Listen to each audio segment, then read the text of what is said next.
Good evening, everybody. Welcome to another edition of Scotland at 7. My special guest this evening is Linda Fabiani, MSP for East Kilbride. On the show tonight, we're going to be discussing the latest developments in Northern Ireland with the Prime Minister's visit, as well as many other topics that come up throughout the next hour or so. So welcome, Linda, Hi. to the show. Thank you for coming in this evening. We obviously, I'm afraid, have to talk about Boris Johnson and the other B word, Brexit. It seems that Boris's visit to Northern Ireland has not exactly been met with waving union flags and screaming crowds of adoring fans. Well, you know, people in Northern Ireland are seriously concerned about what's going on. When you get out the bubble that is Westminster, it's been shown when he came to Scotland. He then went to Wales. Now Northern Ireland's the same. People are seriously concerned at all the rhetoric without any real substance. And I think that's the problem. We keep hearing grand plans. We don't hear how they're to be implemented. And I think too, his diplomatic skills always strike me as a bit awry, to say the least. When I heard that he had gone for dinner the night before with the DUP, for example, I thought, that's not very smart, because that just gives people suspicions of favouritism. Do you think there's any way that Boris Johnson could approach this meeting today with any resemblance of being unbiased or a neutral arbiter in this process? Probably not. I don't think he could, but I think he reinforced it by showing, by giving the perception that his friends are the DUP in reality. I thought that was a really crass move. And then I thought, wait a minute, maybe it's deliberate. Maybe this is actually a power thing that's saying, look, we're in charge, I'll do what I like. And you know what? You just need to go along with it. So either way, I think it's a pretty poor move.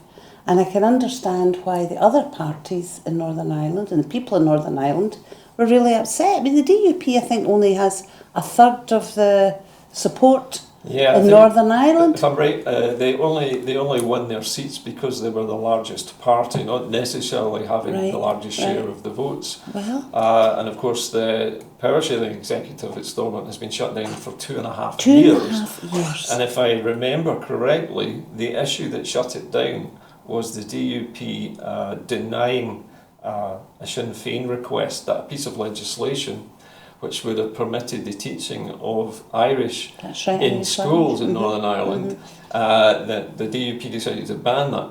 And on the basis of that, the entire perhaps that was to collapse. Perhaps that was the straw that broke the camel's back. I'm sure there was other things, but that is also one of the sticking points in the current talks to get the Assembly back up and running again. I mean, I'm in a forum which has discussions of the UK and the countries within the UK, and indeed So is this a committee of the Scottish Well, Parliament, no, what it is, it's the British-Irish Parliamentary Assembly, and it was set up at the same time as the Good Friday Agreement. So this is a British-Irish initiative? Yeah, it's about, you've heard of, they have the British-Irish talks that the governments do. This is a parliamentary equivalent. And yes, it was more or less set up as a talking shop. To me, in the circumstances, very valid, because whilst people are talking, that's always a good thing. But what's interesting is that in the last 3 years, it has become almost all about Brexit. And, tempers flare, people get upset. And I've been on it now for 3 years, and we're still talking about the issue of the border. Yeah. And, for Boris to just turn around and say, oh, we'll get rid of the backstop, that's ludicrous. Ireland is part of the European Union. Indeed it is. And this is the border between not just Ireland and Northern Ireland, UK. It's the border between the UK and Europe. And the UK. It's an international frontier. Absolutely. And it's a ridiculous position for Boris Johnson and his cohorts to take. I was making a point earlier on today, on my own programme earlier today, that the backstop is really the European Union's guarantee that the British government will do what it said and come up with a solution to keeping the border open. Otherwise, they would face the backstop. Now, if the British government was truthful in their assertion that they can do this with up-to-date electronic means and have a virtual border, then surely they wouldn't be afraid of the backstop at all, and they wouldn't be calling for its abolition. Yeah, I think you're right. They don't have a solution to it. And it's become one of these slogans for Boris Johnson and his supporters and the hard Brexiteers. It's become a slogan really for saying we're going and that's the way it is. And that this terrible attitude they have, that they're putting the blame on the European Union for all this. There's 20 plus countries that are standing together and supporting Ireland. I think that's actually a wonderful thing to have internationally. And, for them to think that they can just throw that out the window and say Britannia waives the rules, is just it's this feeling of British exceptionalism, that because it's Britain, everybody has to kowtow and do something different. But as somebody pointed out, I think it was Michel Barnier pointed out, that it's not the European Union throwing the UK out without a deal. It's the UK throwing itself out without a deal. The deal's on the table. Yes. Mrs May negotiated it, it was agreed, it was signed off as a diplomatic treaty. Basically, it is a treaty. And the UK Parliament turned it down 3 times, no matter how they dressed it up. Yeah, you know what I'm worried about though? Maybe I'm crediting Boris Johnson and some of the others with a bit more cleverness than they actually have. But I keep worrying that all this talk about no deal, no deal, no deal is to scare. It's a bit of a scare story. And they come up with a really pretty awful deal. Worse than the one that Mrs May had. And people will be so relieved. You think they're trailing their coat here? So relieved that they'll grab it. Yeah, so when they come up with something which isn't quite as bad, they'll be seen as a major triumph. Yes, It could be they've used this because tactic I before. think they do that all the time. And I find that really concerning, because this is not a time for political games. This is serious, serious stuff. Do you think that the British government, with its attitude towards the European Union and trying to cast them as the baddies in this, do you think they're actually just victim blaming here? Victim blaming the Irish, victim blaming They're victim blaming anyone. But not just that, it's everyone except the political establishment here that's getting the blame. The devolved administrations are getting the blame. The Irish are getting the blame. The European Union in its entirety is getting the blame. Everyone except Great Britain, which is pretty appalling. One of the side issues that cropped up today while I was watching this story was that during the talks there were 2 demonstrations going on outside Stormont. One of them was the very unionist Harland and Wool shipyard workers who are on strike, who are trying to protest because the privatised shipyard, which the British government privatised, if you remember, the shipbuilding industry, I think the Norwegian owners are in trouble financially. It looks like these men are going to lose their jobs. And so they are making representations towards the British government at the same time, incidentally, as the Irish language protesters were. Oh. And what was most interesting of all was that the 2 groups joined together, and the ultra-unionist shipyard workers were shouting in Irish their slogans alongside the Irish language protesters. Now that, I think, shows you just the depth of feeling that to have such odd bedfellows, how strong the feelings are among the people, not the politicians, not the parties, but the people themselves who are affected. They are so aggrieved by this that they would throw aside their usual divisions and actually stand there in front of Stormont and shout together in Irish and hold up placards in Irish as well. The Good Friday Agreement did some great things. It didn't, it wasn't a panacea that was going to change things overnight. We all know that. But it did bring people together. In times of peace, it's easier to come together. And I think, what you're telling me about what happened today, has been building up for some time. It's been building up for some time that we are the people of Northern Ireland, and we want things to be better. The frustration about the Assembly not sitting is huge. Well, as you're pointing out, 2/3 of the inhabitants of Northern Ireland didn't vote for the DUP. Yeah. And yet it's the DUP which seems to be calling all the shots. All the they shots. Are propping up the British government at the moment, and they've demanded a huge bribe of £1 billion for doing this. Yeah. And remember too, Northern Ireland voted Remain. Of course they did, yes. And that gets forgotten, in a lot of the arguments. Indeed. Northern Ireland does not want to leave the European Union. That's been ignored, same way as Scotland is being ignored. And the frustration of that is huge, and I can understand why folks will come together for common cause when there's such a great concern about what's happening. Do you think that the calls for a border poll at the moment are premature, or do you think now is the time for them to be thinking about this? Well, if I remember rightly, it would actually be 2 border polls. It would be a One poll on either of side. Northern Ireland and a I poll believe of so, Ireland, yes. I don't know if it's premature. I wouldn't presume to know enough about how the people on either side of the border are Because feeling. obviously people in both the Republic and the Northern Six So- Counties are affected by what happens. I can understand why it's been discussed. I don't think it's Sinn Féin that's calling for it at the Sinn moment. Féin has called for it today. In fact, they've said that if there is a no-deal Brexit, they will demand it. Yeah, well. And I believe but, probably the Irish Taoiseach government have to make a decision about that as well. Yeah. I don't know if it's premature. That's not for me to say. I know that Leo Varadkar was quoted today as saying that the UK was not going to bully Ireland into a no-deal Brexit, so they're taking a much harder stance. Well, I'll tell you what. See the rhetoric that has come from Boris Johnson and other government ministers about Ireland. I think it's absolutely appalling. So disrespectful and so awful. Some of the comments have just been horrendous. And I've heard that myself in lesser fora. This view that somehow Ireland should be on the side of the UK, why on earth do they think that? Baffles me. Well, because of the way that Ireland is presented to them in the media. People in England believe that Ireland is a possession of the English state, a bit like they believe Scotland is a playground. Yeah, and they for also summer believe that, holidays, that somewhere where the oil comes they from. don't see that Ireland is this vibrant, very modern European nation. They just don't see it.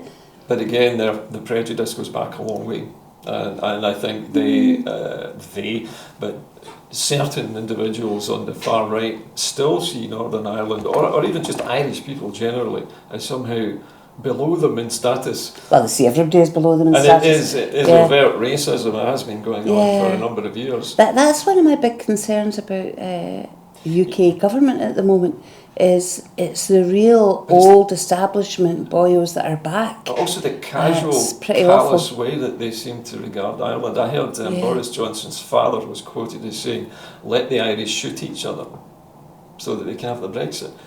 That was exactly his words. Really? I'm paraphrasing a little bit, but this was Boris Johnson's old man. And there was also, who is now the Prime Minister, Boris Johnson, his comments, but why is he not called Murphy? Why is everybody not called Murphy? Yes. It's just awful. But and Boris, that was about the Taoiseach, Yeah. It's appalling. It's absolutely appalling. As you say, but then you hear that about Scotland as well, and you certainly hear it about Wales too. We're probably more used to it. You hear it about the north of England, northeast, northwest of England. You hear about the West Country. It's very much It's tribalism. a southeast establishment. And when I look too, I just can't get over the fact that the House of Commons, the irony of that it's been run by this toff now. Not very common commons. So it's all of it, and there is this huge elitism. And when you look at the cabinet now too, and when you look at the breakdown of the cabinet and where these people have come from, it's almost as if we've gone back decades. I'm finding that really concerning. We also, quite apart from what's happening with the Conservative Party in Scotland being allegedly on the brink of separating itself. In other words, heard it all before. They've threatened this before. Ruth Davidson keeps redrawing her lines in the sand. Who'll do it first, Labour or the Conservatives? I don't know which is worse. But moving on, still on the subject of Brexit, there has been much rhetoric as well about this much vaunted US trade deal. Mm-hmm. And it was pointed out that any future US-UK trade deal would almost certainly be blocked by the US Congress if Brexit affects the Irish border and jeopardises peace in Northern Ireland, because America brokered the part of the peace deal, as I recall, especially when the IRA laid down their weapons. Some really top and people. also the Defence Association too.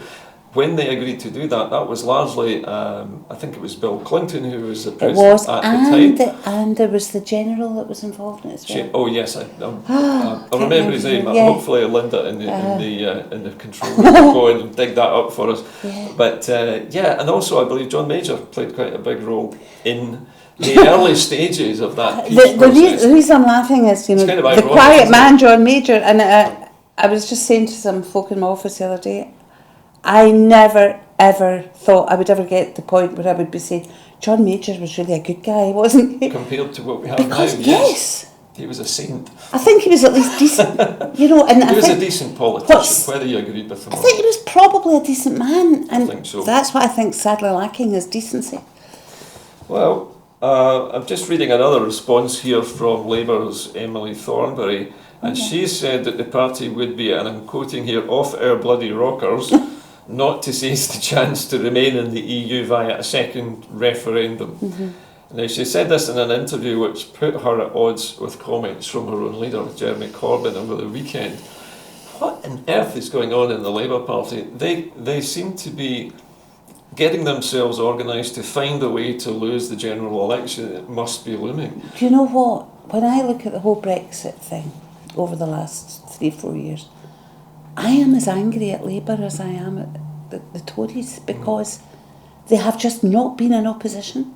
No. They haven't done anything to salvage any kind of sense from any of this. It's been left up to the SNP for I Scotland. think the Labour Party is too scared to say anything about Brexit Well, because of the working class Brexit vote, and the North. They're frightened that they're going to Do you know, but alienate those voters. But sometimes you just got to stick up for what's right, and you've just got to follow principles and do the right thing.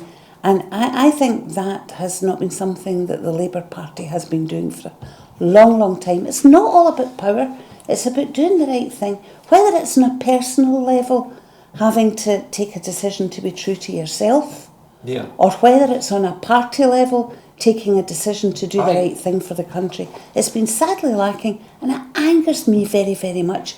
And nobody could tell you what Labour's position is. It's appalling. Surely the elected politicians in the United Kingdom have been elected to represent their constituents, but also to make sure that their constituents' interests are looked after, that they're protected from these turbulent times and from these chaotic events. It's not always easy. I always like to sort of to turn this around and say, well, if you saw a child stepping off a pavement in front of a truck, you would shout out and pull that child back. You wouldn't say, well, it's the child's choice, we'll just let it get flattened. It's like that. It's like you have to say to people, look, this is a mistake. And although you made it with flawed information, which was I think that's the key in this particular referendum. It's the flawed information, but it's also the flawed information was the culmination of a terrible bias against the European Union for many years. Yeah, what I would always say when I was talking about this or addressing people about this is the European Union is not this big homogenous organisation. It's made up of nation states who put forward commissioners who have elected representatives, and now that you have the sort of co-power sharing in the European Union, it's a bit better than it was. Can't remember what treaty that was. But it strikes me that the UK for years and years and years, every time something good has come from Europe, they've badged it as a UK government initiative. And any time anything bad has happened, they've badged it as a European Union initiative. It is. And it is very much a conservative we're now reaping trait. the fruits of that. It's terrible. Politicians in this country, I think, have lost the trust of most of the electorate. No wonder. For the exact same reasons that you've just laid out there. That, they characterise everything good as their own work and everything bad is somebody else's fault. We're all guilty of that to a certain extent.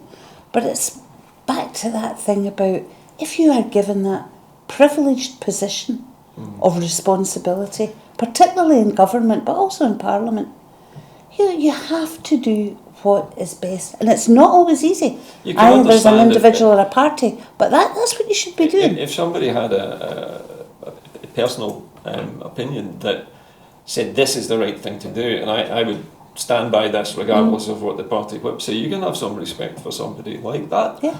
But when they are towing the party line or the whip, when it's clear that this is going to cause huge suffering in the country, it just beggars I belief. wouldn't even go along with the whole party whip thing. I mean, I sometimes think that's overplayed. Yeah. Because parties come to policy decisions in various ways, but largely it's a collective decision. You know, and the whip is then putting into practice the collective decision. I always thought the whip's main job was to make sure everybody showed up to vote on it. And that they were all clear about the subject, and they were, we're going to act as a team. I can only talk about my own group. You should act as a team. People go on about the party whip system, but you should act as a team, because that's how things get done. Act as a team. If you're elected in a party ticket, unless it's a vote of personal conscience, and there are various things that covers, you don't win every argument you have. I mean, we sit in group meetings and you maybe have a policy put forward. I have to say, I haven't agreed with everything my party has ever done. But I've only ever broken the whip once. In 20 years. Some would say that makes me a terrible little subject was? Oh yeah, we can go on to that later. I feel vindicated, so I can tell you about that later. Okay. But, you sit and you have the discussion. You put your point of view forward. You end up with a collective decision and a majority vote. Every workplace works like that. Political groups are the same. And sometimes you just have to bite your lip and get on with it and show loyalty to your team. So I don't have sympathy for the serial whip breaker, which Corbyn was for years and years and years and years and years. Now he expects everybody to do what he wants. Well, it doesn't work like that. Do you want to know what I broke the whip for? Come on then, tell us. Right. We won't tell anybody what Many, many years ago, and I feel vindicated because I think it was in it was the first Parliament, I think, right at the beginning. I broke the whip because I voted for an amendment that said you should never smack children. I see. You obviously felt strong enough about that to break the whip. It was hard. Everybody's got their red lines, Yeah. And others did too. It wasn't just me. Another couple of notables did as well. You obviously are quite proud of that decision. No, I'm not particularly proud. No, I'm not proud of it. But you must have felt that it was right, and as you said earlier, you felt vindicated. Well, I feel vindicated. I don't feel proud. I feel vindicated because actually, hey, I was ahead of my time. Listen, I'd like to move on just a little bit further with the final bits and pieces of Brexit. There's another piece of news today, just in that investment in Britain's car industry has effectively stopped amid fears over Brexit, with a pitiful £90 million pledged for new developments in the first 6 months of this year. And as I remember, I think it might have been Nissan recently, no, it wasn't Nissan, I beg your pardon, it was Vauxhall recently announced that they may not make the Astra in, I think it was Ellesmere Port, if there is a no-deal Brexit, because they feel it would make them uncompetitive. I heard a lady on this morning, I don't know what her name was, and I can't remember the organisation, but it was this sort of umbrella membership body for the car industry, and she was putting the case forward. And she basically said that. She talked about the disaster of a no-deal Brexit. She talked about the disaster of where things are now and the uncertainty for the industry. She said, we don't know if we're going to be able to get parts, we don't know if exports will be held up at the ports, we don't know anything. I don't know what the tariffs would be. Tariffs was the other thing she spoke about. Or exported. And she basically said the car industry is finished here unless this gets sorted. The car industry and the aviation industry are always very sensitive to changes. And I heard also today that, and though it's not in the script tonight, that Ryanair are planning to lay off hundreds of staff if there's a no-deal Brexit. They announced it today. If there's a no-deal Brexit, I think it was either 200 or 300 staff would lose their jobs almost immediately. Immediately, oh gosh. And that's coming from Ryanair. And Ryanair, although they are a bit, they're very forceful. The guy who runs Ryanair is not exactly Mr. Politically correct, but he runs a tight ship, and if he's saying that this is going to cause job losses, then they're clearly concerned as well. Oh yeah, I mean I think Ryanair I have to say, I think Ryanair have been having their difficulties in They other do. in other The things price of recently fuel as is well. going up, and also Yeah, and their worker relationships are not good. fuel is priced in dollars, and they're buying it with UK pounds. Well, yeah, segueing very nicely into, my goodness, what's happening to the pound. Okay.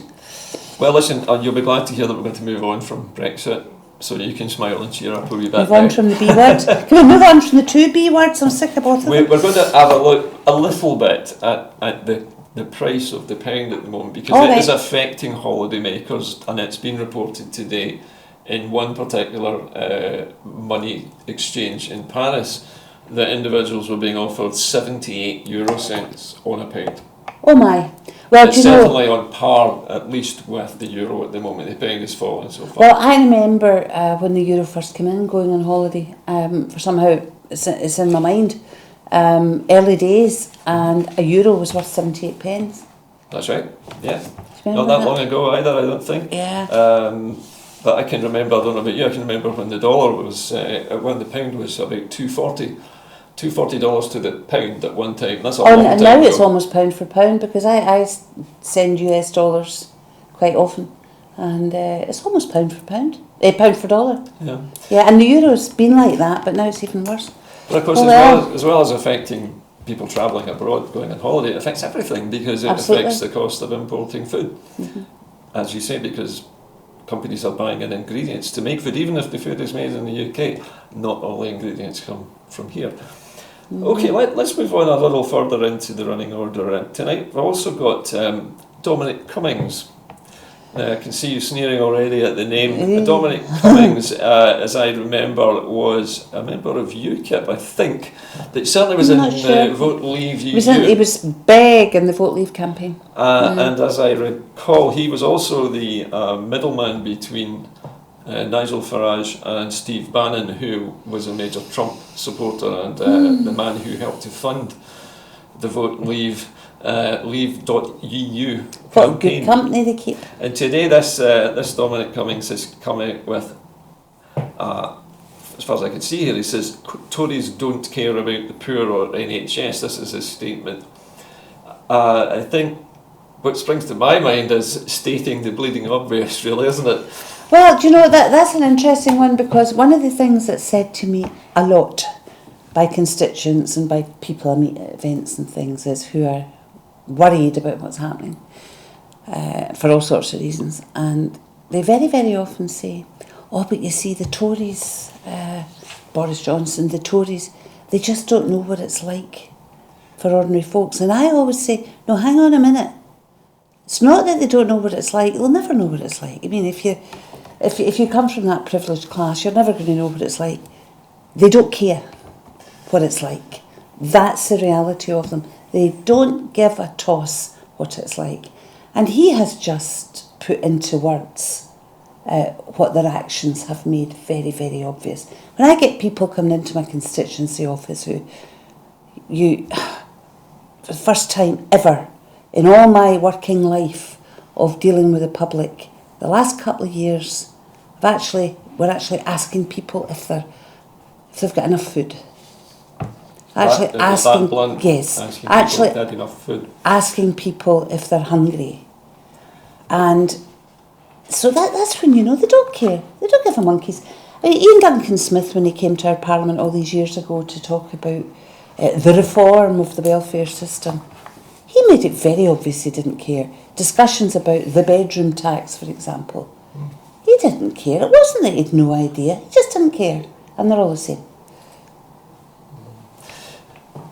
So the Tories really tend to they take this view about trying to make work pay by making the benefits so low that almost anything is better than being on benefits, and this is supposed to be an incentive to incentivise you to work, and yet most of the people who are on such low benefits are either unfit for work or have some other problem there's a which mixture. stops them from working. You know, Don't have the training or the experience. Well, or the the wrong welfare age. system's never going to be easy. No. Never going to be easy. And I understand the incentive to work for those that can. But you're sometimes talking about people who have been working for years and years and years, hit hard times and can't work anymore or can't find another comparable job. But you also have people with disabilities that are never going to be able to work to be able to keep themselves. And we've got people who are doing without money for 3 months. And there's so many people who are working and are poor as well. I mean, working poor, yes. Who still can't make ends Yes, meet, even though they're holding down a job. Yeah, and this rollout of universal credit, I mean, I don't think I'm wrong in saying everybody that gets moved from what they're on to universal credit loses money. I was talking last night with a guest about this very same thing, and about the idea that rolling all the credits up together in one theoretically simplifies everything, but the problem is that the sanctioning system still remains. The operation of it is bad. That is just so brutal and so callous. It's just horrible. And it has caused, they estimated 150,000 needless deaths. And when you look at suicide and from illness. What the Scottish Government is trying to do to alleviate some of that. And this was something which we were discussing how great it is that the Scottish Government is taking steps with its new social security powers to turn that around completely and turn it into something that works for the people who need the benefits. There's an item which I skipped over earlier on because I was getting so depressed about Brexit. I'm just getting angry, I'm beyond depression. This is actually this is a statement from Ian Blackford, and he's challenging Ruth Davidson, and he's saying basically that it's empty rhetoric and PR exercises that Ruth Davidson's going through. It's not going to stop the Brexit disaster, and he's challenged Ruth, and I'll quote, to give a cast iron guarantee that the Scottish Tory MPs will block a no-deal Brexit when the House of Commons returns from recess. Any idea what the chances of that would be? What do you think? Well, the chances of Ruth getting any unity amongst the MPs in the Conservative Party in Scotland. Dozen. Or is it 13? I think there's 13 if you include Mr. Mundell. Oh, Mr. Mundell, the man who was recently sacked. Aye, well. I've just been reminded. Who would have thought David Mundell was good to have as a Scottish Secretary? The former Mr. Mundell, as somebody just mentioned in my ear. I think Ruth's in a bit of a sticky wicket now. She's painted herself into a She has, and they're all over the place. I mean, I don't know if anybody heard Adam Tompkins get interviewed yesterday. I haven't, but I've heard Adam before. Yeah. I mean, if ever there was somebody scrabbling about in their uncomfortableness, if there is such a word. Desperate to protect his job? Well, I don't know, the man doesn't need the job, I don't know. I think it's more what he perceives as his personal pride and integrity. I don't know. Could be. But it was appalling, it was quite clear that they're absolutely all over the place. But Ruth's got a hard job generally these days because the party, even in the Scottish Parliament she's leading now, is very different from it was a few years ago. We've got all the toffs back, we've got that establishment back, you know. Spend most of the time declaring interests before they're able to say anything.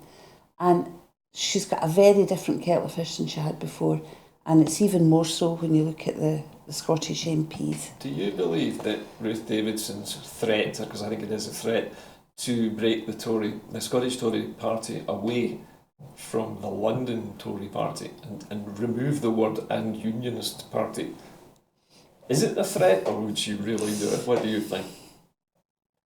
I think she's bluffing. I think if she did it, I think she's bluffing, but I think if she did it, it would split the party in Scotland. So you may end up with part of the Scottish Tories being the Conservative Unionist UK party, you think perhaps and maybe a new Scottish Conservative party. I was going to say, do you think perhaps the MPs, in other words the Westminster part of Ruth, Scottish Tories, allegedly in inverted commas, Scottish Tories, you think they would split into this sort of London group who vote with the Westminster party and Ruth's little tribe? Well, I think we'd be making a mistake to think it's all about the elected members. Because when you look at Conservative Party membership, there's some strange groupings in there. In what way strange? Well, you have Tories for Independence now. That's true. I have met one or two of them online. Yes, and they're becoming quite vocal. So they would be up front in the breakaway, I would imagine, and I think you might get a lot of younger people for the breakaway. Yeah. But I think you get some dyed-in-the-wool unionists. I mean, some of the bitter unionist stuff Ruth you get was online. quoting the Orange Order until very recently to try and divide Scotland along religious lines and introduce the sectarian element. Do you know? Allegedly, should I say, trying to use that. But it was apparent to many people that she was. Yeah, I didn't directly see that myself. I've had suspicions about some others deliberately doing so. But that's something Scotland has to face, regardless of the Tories, the Unionists and the Independistas. It's something that has to be faced. And one of my big regrets is that when we ended up having to do away with the Offensive Behaviour Act, and it wasn't just about football, it was about other things too. I agree. Yeah. There was nothing put in its place. And what's happened since there's been a triumphalism. That's what's happened since. The bigots now think that they have the streets to themselves and they can do what they like. And we've had these events where we've had Orange Order marches, as usual, marching past Catholic churches and so on. Okay, let's leave that for the moment. Ian Blackford has said that, and I think it's worth actually remembering this, that Davidson has repeatedly flip-flopped on Brexit. She's accepted every decision by Downing Street that there has been. And she and her members have voted with the Tory party in London on every occasion to do with Brexit. And then suddenly now she's anti-no deal and she's threatening to break away the party. I don't know about you, I just don't believe it. I think she's feeling very insecure because, let's face it, she backed every potential leader except the one that ended up the leader. So she's not exactly on a sure footing with the leadership of the UK. And so I think she's scrabbling about rather. I think it's a bluff. I don't think she'll go for it. While we're talking about Ruth, brings us on to the next subject here, and this is horrific new figures, UK figures, on the numbers of women who have been affected by the so-called rape clause. Man. And according to the UK's own figures, 510 women have been forced to sign the controversial rape clause in order to be exempted from the 2-child benefits cap. They have had to come forward and tell somebody that they were raped in order to get benefits. And also to put on record that child is, to use the it's not the result of love. Has been born out of wedlock and against the wishes of the mother. And for this to happen is... It's disgusting. Just disgraceful, isn't it? Yeah, it's absolutely disgusting. And if we're talking about 510 women who have done it, and that begs the question, how many haven't? The other interesting thing about these figures is that senior academics from University of York have signed a letter to the Times claiming that the limit broke a fundamental link between the need and the provision of minimum support. It implies that some children, by virtue of their birth order, are less deserving of support. Absolutely. So it stigmatises the third child as being worthless in some way. And Ruth Davidson, of course, is renowned for having voted for this, which is why I thought I and could tack justified that it in her mind over and over again in our Parliament, because we talk about it all the time. You know, I remember way back, I can't remember the detail, but one of the early things the Scottish Parliament did. Yep. So it was under the Liberal executive at the time, it was unanimous, we did something to some act which took away the stigma of illegitimacy for children. I think it was in terms of inheritance. I can't remember the detail. But it was a major step because it was saying every child is born equal and every child is born to have the same chances as far as possible. Saying somebody's illegitimate is basically like accusing them of being a non-person. Absolutely. Somebody who shouldn't be allowed but to be here. They're even worse than that now. They've turned the clock back way behind that. It's even worse than saying, you're illegitimate. Because that's not got the stigma nowadays. It did have in law when it came to rights, and we sorted that. But in general society, there's no stigma to that anymore.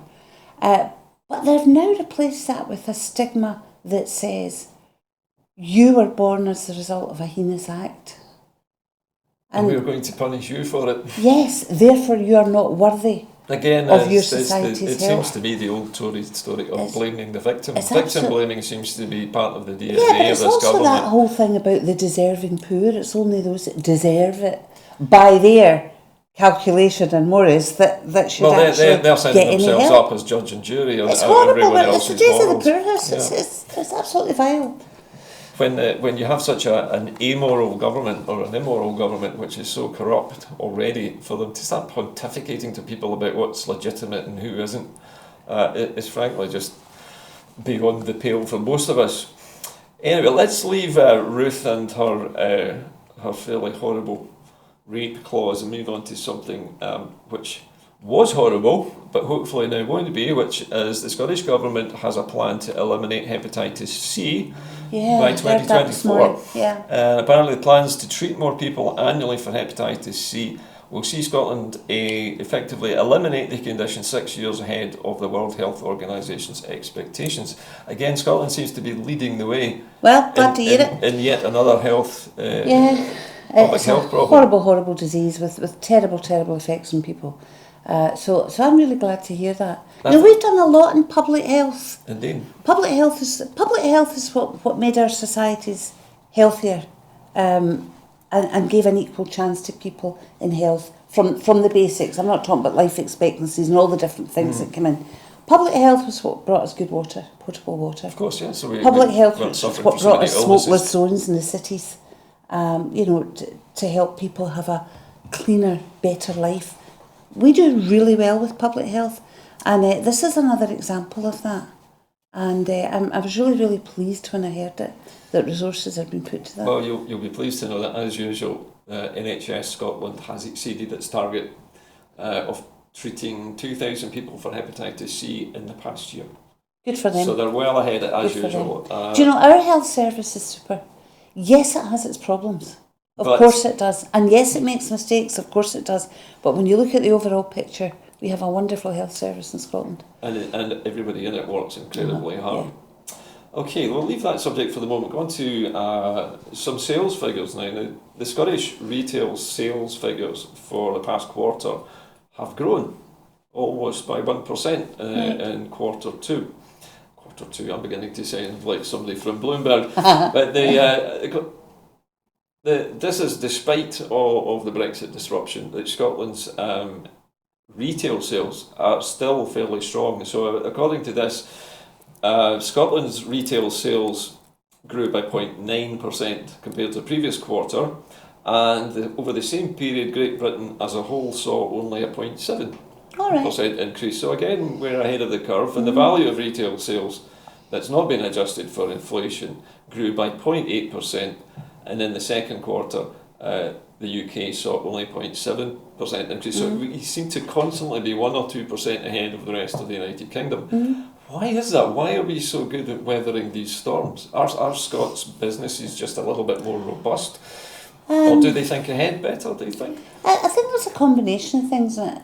I think there's also the benefit of being quite a small society where people talk to each other, where we have good links, and there's good links with government and all these things. I think it makes you more fleet of foot, and you can adapt to change more. I think that's true. But I think also we've done really well in a lot of things. Construction too is doing rather well. But I think you always have to bear in mind too that the figures for England, UK as a whole, are skewed because of that hot potch, which is the southeast. Yes, which is a hot concentration of activity. And when you look at some of the regions in England and Wales, I mean, I have family in Wales and I deal quite a lot with Wales, and some of the real deprivation. They can't get huge deprivation. There, can they? Yeah, and when you look at streets of houses that are all empty because they're not selling, and you look at some of the unemployment levels in pockets. Yes. We are dealt with as a whole region, unfortunately, when they look at these things, and then when you look at the UK, the southeast is pushing up the figures and hiding an awful lot of the low figures that are there elsewhere. And that's why I get so frustrated, as so many of us do, but this idea we couldn't be an independent nation. But that's the thing, isn't it? London has become a city-state in itself. I think that's right. It's actually a small country within England now. The Singapore of... And even the rest of England is is suffering deprivation as well. Absolutely. You go to Cornwall, you go up to the northeast of Cumberland. Terrible things going on. Nothing happening. There is still, you mentioned earlier on, the construction sector in Scotland.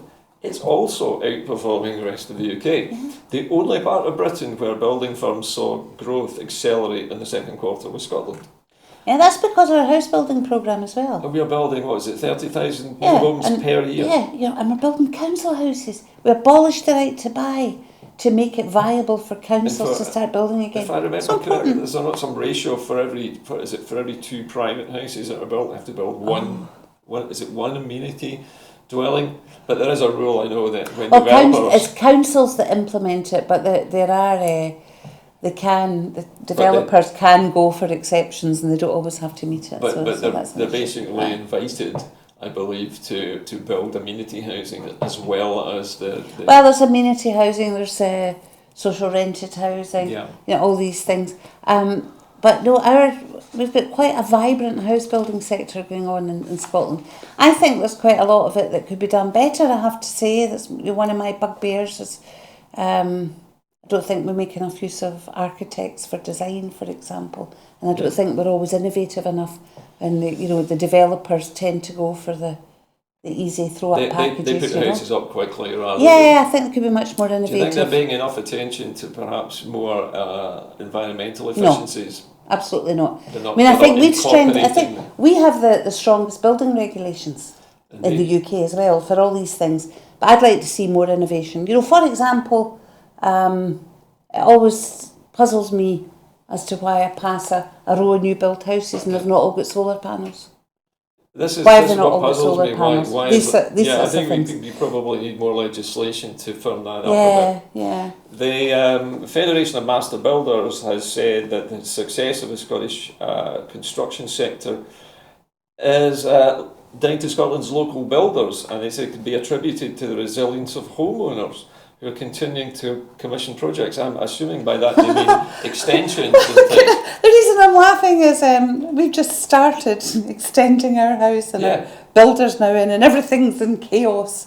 It's awful. It's very, very good, I have to say. I think but we all know that when you own a house, it's very difficult for you then to move to another one, because by the time you've lived in your house for a few years, it's maybe doubled in value.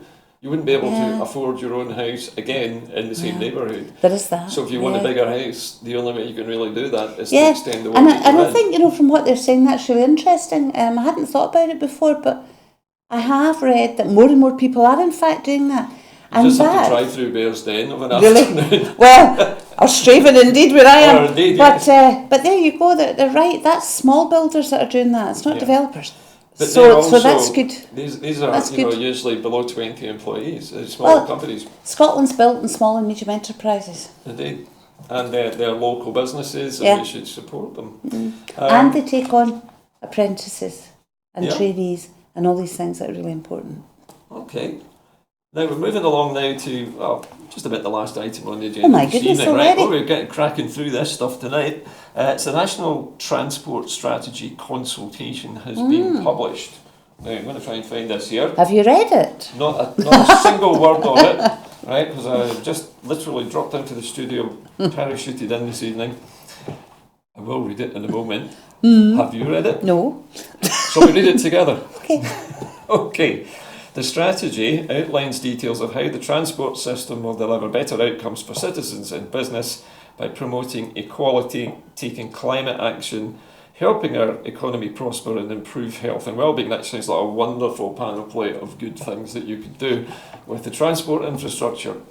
The strategy was launched by Cabinet Secretary for Transport, Infrastructure and Connectivity. God, that is a very long name for an office door. For Michael? Michael Matheson.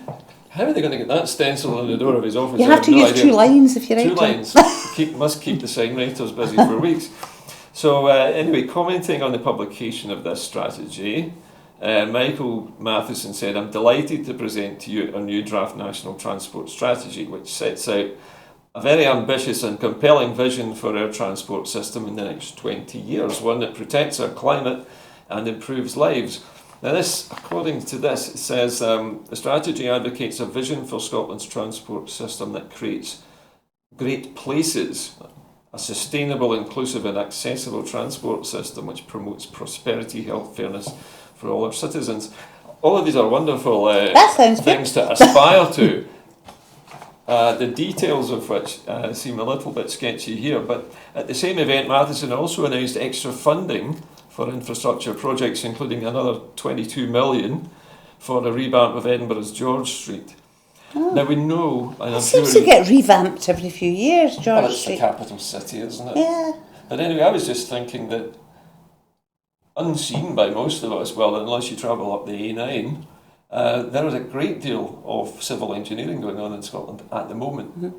And if you live in Glasgow, you may have noticed that a lot of roads have been closed this summer for resurfacing work. Mm-hmm.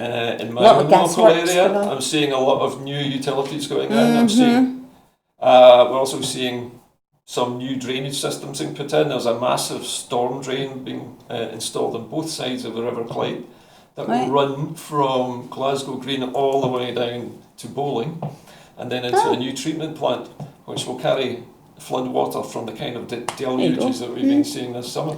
It's all that work and all that expenditure that people don't realise is going on in the background. I've just been reminded of something. The bridge. The Yoker Bridge, this lovely swing bridge that swings in opposite directions. Sounds fabulous. It's a beautiful looking structure from what I've seen. Yeah, and that's my old stomping ground from when I was a kid and growing up, so I know that area really well. Did you grow up in Yoker? No, I grew up in Partick and White Inch and then Knightswood, but that whole bit, I worked in Yoker for some years. But the Renfrew Ferry, I mean, we used to go over on the Renfrew Ferry back and forward all the time. It's such a shame it's gone now. All that's left is an outboard motorboat, like a wee dory, and it takes about 12 people my over. Goodness, that ferry, what memories. I'm struggling to figure out where they're planning to put this bridge, because there's very few places it can go without interrupting buildings they're talking about Renfrew to Clydebank. I'm interested to know where as well. I suspect it's going to be down near Yoker Mill and White Crooks, because I can't think of anywhere else. Clydebank starts just as Yoker ends at Yoker Mill Road. At the boundary. Do you know, I used to work in the Boundary Bar. There you are. Closed now, sadly. Yeah. Mind you, it's become... It wasn't called that then. It was many years ago. Reminiscences. So I had a foot in both. Yeah. How do you see the bridge being a boon? Because one of the things we forget is, because I live on the north side of the river, and I never really venture to the south because it's difficult to get there. What will it do for Renfrew? Well, there's some concern about Clydebank, and I can understand it. Yes, I mean, again, I used to live and work in Clydebank, so I know it fairly well. There is concern that when the bridge is there, people will all hot-foot it over to... They'll all hot-foot it over to, what's that huge, massive shopping centre? Braehead. Yeah. That people will migrate to Braehead and abandon Clydebank shopping centre and all the rest of it. So I think that's a tangible concern that people have. My but Renfrew's booming. My producer's just been mentioning to me the George, I think it's George IV docks. Oh, right, yeah. The fact that the bridge has to open to allow navigation. That's up near where John Brown's was, I think. Yeah, that's right. But there is a gas terminal, there is an oil terminal there as well in Clydebank. Right. So ships will come as far up as the Maritime Museum. Of course, you've got military ships having to come up the Clyde as well, so this bridge has to open. I was listening, when I was driving over here to the studio, I was listening to the architect talking about it. Yeah. Because they've now put it out to 3 bidders, I think. That's correct, yes. I've seen an artist's impression of I was listening to the architect and talk about it, and I thought, I know him, a chap called Tony Kettle, and I'm going to get in touch with him and find out all about it, because it sounds fascinating and really interesting. And I think, was the last bridge, the Squinty Bridge, was that the last bridge we put up? The Squinty Bridge was the last new build bridge, but the Squinty Bridge, you cannot get under the Squinty Bridge. No. And there is the Tradeston Bridge as well, which is the footbridge with the zigzags, if you remember the zigzag bridge when it was built. But none of these bridges can pass a ship beneath it. Do you know, I was somewhere fairly recently, my memory's getting bad, I was somewhere fairly recently that had an absolutely wonderful bridge that opened up, and I can't for the life of me remember where it was. So loads of... Was it Newcastle by any chance? No? Yes. It was? It was, well done you. It It was. wasn't me that said that. I've just been told that. Oh wait a minute, was it Liverpool? I was in both Newcastle and Liverpool lately. And it was fascinating to watch. Yeah. Apparently So there are models there, yeah. you know, lots of Apparently the one places in have them. Newcastle was very interesting for some reason. I'm guessing it was an unusual design. Perhaps was that one But there? having seen the proposed bridge for Yoker, for the crossing between Yoker and Renfrew, appears to be a kind of double cable stay bridge which swings in opposite directions. It's like swing doors that go in opposite directions. And it's rather beautiful because it looks a little bit like a sort of horizontal version of Tower Bridge. You know, Tower Bridge goes up and down. Well, do you know, back again to this wonderful innovation we have in this country. Engineering. The people who are going Fabulous to build it engineers. are the same engineers who built the Falkirk wheel.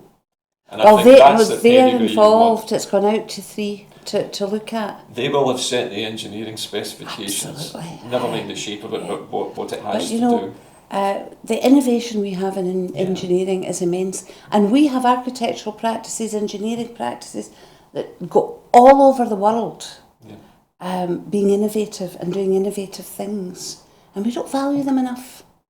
There was I had a conversation with an old friend of mine a while ago online who I know is an enthusiast for the old Glasgow trams.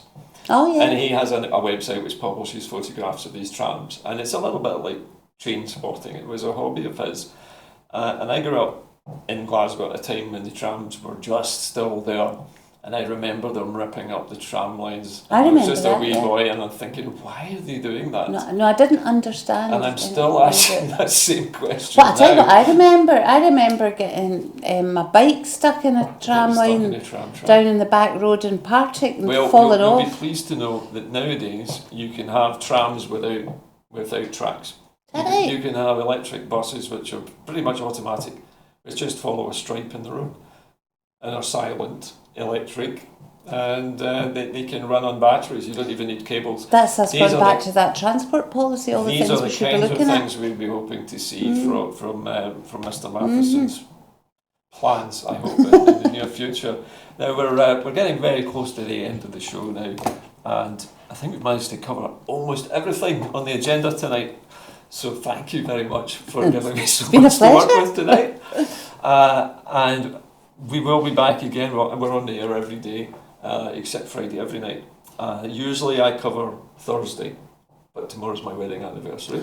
Oh my. So I'm here tonight, filling in, but it was a pleasure to be here, and it was very nice to meet you tonight. So Same. thanks again. Thank you very And much. We hope to see you again very soon. Yes, I hope so. Okay. Well, thank you, everybody, for joining us tonight on Scotland at 7. Remember that Broadcasting Scotland is a subscription channel only, and in order to bring you programmes like this, we rely on you signing up and supporting the channel. We are always free to view though, so you will never have to pay a licence fee. It's entirely voluntary, but we do rely on your donations to keep making these programmes. And unlike the BBC, we will not send men round to the door to demand money with menaces. Anyway, that's us for this evening. Thank you for being with us. I look forward to seeing you hopefully next Thursday, when again I'll be hosting Scotland at 7. Until then, from all the team here at Broadcasting Scotland, a very good night.